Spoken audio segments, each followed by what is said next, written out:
नमस्कार उत्तराखंड। उत्तराखंड की माँ, माटी मानुस, जल जंगल जमीन की आवाज़, आपका अपना चैनल राष्ट्र नीति उत्तराखंड। दोस्तों, अंकिता को इंसाफ दिलाने की एक और कड़ी में आपका स्वागत है। आज बहुत इंपॉर्टेंट एपिसोड होने वाला है। कल कोर्ट में क्या हुआ, नार्को टेस्ट को क्या मिल गई मंजूरी, कोर्ट की पूरी रिपोर्ट, किस शर्त पे मिली मंजूरी, मिली नहीं मिली, क्या पूरा मामला देखेंगे। तारीख पर तारीख, XYZ तारीख पर VIP होगा बेनकाब। क्या पुलकित की शर्तों पे होगा नार्को टेस्ट और ये पारदर्शी होगा, इसकी क्या बात है। इसके बाद पुलकित ने नार्को के लिए नई मांगे, उन मांगों पे अदालत का क्या रुख रहा, इसे देखेंगे। लाइव टेस्ट रिकॉर्ड और नॉट, यानी ये लाइव होगा। जो बात कही जा रही थी कि जज साहब के नेतृत्व में किया जाए, एडवोकेट को लिया जाए, अंकिता के परिवार के कुछ जो उनके द्वारा नॉमिनेट व्यक्ति है उसे किया जाए, इस प्रकार की जो मांगे थी नार्को को, उन मांगों को क्या स्वीकार किया गया, नहीं किया गया, इन तमाम सवालों के जवाब आपको तफसील के साथ देंगे।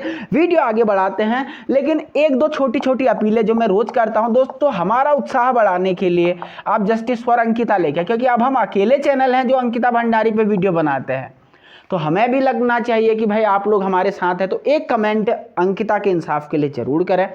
और दूसरा दोस्तों, जितने भी वीडियो मेरे देश भर के लोग देखते हैं, मैं जोशीमठ के लिए आप लोगों से मदद करने की अपील करता हूं हाथ जोड़ करके कि आप मुख्यमंत्री राहत कोष में यथासंभव दान दीजिए जितना हो सकता है, ताकि जोशीमठ के लोगों की कुछ सहायता की जा सके इस विपत्ति के समय में। मैं ये आप लोगों से अपील करता हूं। तो आइए बिना ज़्यादा इधर उधर बात घुमाए सीधे कोर्ट की कार्रवाई पे आते हैं। सबसे पहले नार्को टेस्ट को दी गई मंजूरी। दोस्तों, परसों जो 10 जनवरी की बात थी, 10 जनवरी को मामला 11 जनवरी के लिए पेंडिंग रख दिया गया था, इसीलिए मीडिया में कोई रिपोर्ट नहीं आई।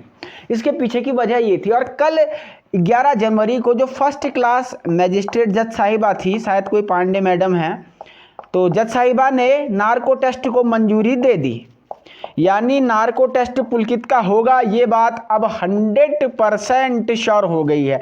ये सबसे बड़ी खबर मैं आपको बता रहा हूं गारंटी के साथ, पूरे विश्वसनीयता के साथ कि पुलकित का नार्को टेस्ट होगा। अब सवाल ये है कि पुलकित का जो नार्को टेस्ट हो रहा है, क्या वो नार्को टेस्ट इन शर्तों के साथ होगा जो पुलकित ने कही थी। बिल्कुल, जितना सूत्र बताते हैं कि नार्को टेस्ट के लिए पुलकित ने जो शर्तें रखी थी, उन्हें अधिकांश शर्तों को एक्सेप्ट कर लिया गया, स्वीकार कर लिया गया। हालांकि अभी डिटेल्ड जजमेंट आया नहीं है कि किन शर्तों के साथ वो आया है। जब वो डिटेल्ड जजमेंट आएगा उसको हम देखेंगे, क्योंकि जब अदालत से कोई निर्णय निकला तो उस समय बस एक टॉप हेडलाइन निकलती है कि भैया ये नार्को टेस्ट को मंजूरी दे दी गई है। और इतनी बात जरूर थी कि जो पुलकित की कंडीशंस उसने रखी थी, उन कंडीशंस को मान लिया गया है अधिकांशतः। अब कितनी मानी गई, क्या मानी गई, ये पूरी बात है। लेकिन अभी भी हमारा इस नार्को टेस्ट पे 2 प्रश्न मैं मूल रूप से पूछना चाहता हूँ। पहला क्वेश्चन नंबर एक जो पहला इशू उठता है, रेज होता है कि क्या ये पुलकित की छवि सुधारने की सरकार की चाल है, कि पुलकित खुद ही कह रहा है कि भैया VIP का नाम बताओ। अगर नार्को टेस्ट से जो VIP का नाम निकल जाता है, तब तो वास्तव में हम कहेंगे कि भाई पुलकित का जो है इंटेंशन यहाँ पर कम से कम इस मामले में तो बैड नहीं था। अगर उसने VIP का नाम बता दिया, मतलब उसने मौत की डर से, क्योंकि उसे लगा कि मैं अकेले फांसी चढ़ जाऊँ तो हम तो डूबेंगे सनम, VIP को भी लेके डूबेंगे, इस भावना में उसने बता दिया। अगर इसके बाद ये निकल के आता है कि भाई VIP नहीं, कोई कमरा ही था, इस टाइप की थियरी आती है, इसका मतलब ये एक मिली जुली षड्यंत्र हो सकता है। क्योंकि नार्को टेस्ट की बात हमने कही थी, वो नार्को टेस्ट की बात को जरा गौर से आप समझिए। हम यहाँ पे क्या कह रहे हैं, हम कह रहे हैं कि भैया नार्को टेस्ट में अंकिता के माता पिता द्वारा सुझाया गया कोई एडवोकेट को शामिल करो, कोई डॉक्टर को शामिल करो जो उस चीज़ का विशेषज्ञ हो, जिसे अंकिता के माता पिता चुन लें, ताकि उसके बाद अगर वो कह दे पुलकित की भाई ये कमरा VIP था, तो हम मान जाएंगे चलो नहीं था कोई VIP। लेकिन जब तक इस नार्को टेस्ट की पारदर्शिता क्लियर नहीं हो जाती, हम इस नार्को टेस्ट पे भी जनता कैसे विश्वास करेगी या नहीं करेगी, ये एक सवाल है। और ये सवाल बिल्कुल तार्किक सवाल है, क्योंकि सरकार के मंत्री तक जब विधानसभा में खड़े होकर कह देते हैं कि VIP कमरा था, उनको जबकि ये कहना चाहिए था कि जांच का विषय है, अगर वो वीआईपी का नाम नहीं भी लेना चाहते तो कह देते it is a part of investigation, ये तो जांच का विषय है। वो कहते हैं कि कमरा था, खुद ही जज बन बैठे मंत्री साहब। तो ऐसे में सरकार की एजेंसियां ही जो हैं इस टेस्ट को कंडक्ट करा रही हैं। तो अब बात करते हैं तारीख कि किस तारीख को ये नार्को टेस्ट कंडक्ट होना है। देखिए अभी तक कोई तारीख का खुलासा नहीं हुआ है, किस तारीख को होगा ये बात किसी को नहीं पता है।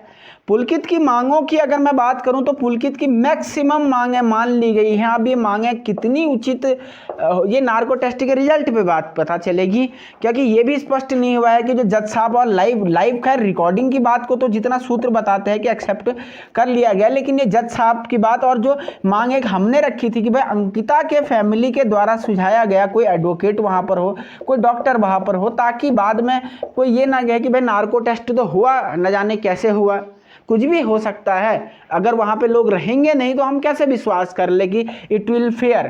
तो ये क्वेश्चन है। अगर जो इस नार्को टेस्ट से वीआईपी का नाम आता है तब तो ठीक था, अगर नहीं आता है तो मैं तो कम से कम नहीं मानूंगा, आप लोग जो है बता दीजिएगा। तो दोस्तों सबसे तार्किक निष्पक्ष विश्लेषण हम लगातार अंकिता भंडारी केस का कर रहे हैं, इस मुद्दे को उठाए हुए हैं। तो आप सभी लोगों से अपील कि कहीं ना कहीं अंकिता भंडारी को इंसाफ दिलाने की इस मुहिम में आप हमारा साथ दें, चैनल के साथ बने रहें और देखते रहें राष्ट्रनीति उत्तराखंड।